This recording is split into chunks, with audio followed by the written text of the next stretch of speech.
ఏమిటి నేను చేసిన అన్యాయం? నీకు జన్మనిచ్చాను, అదా నేను చేసిన పాపం.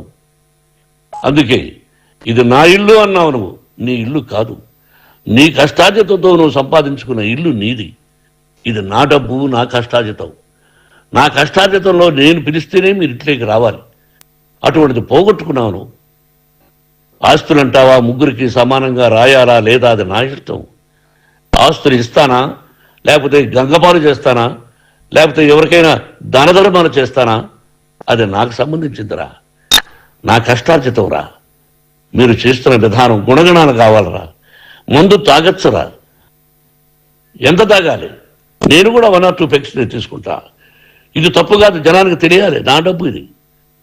ఏ తాగి ఎవరిని కొట్లా, తాగి నేను తింటున్నా, అది ప్రజలకు అక్కర్లా. నేను తప్పు చేస్తేనే ప్రజలకు కావాలా. ఇవన్నీ ఉన్నాయిరా, ఇవన్నీ తెలుసుకో. జర్నలిస్ట్ సోదరులారా,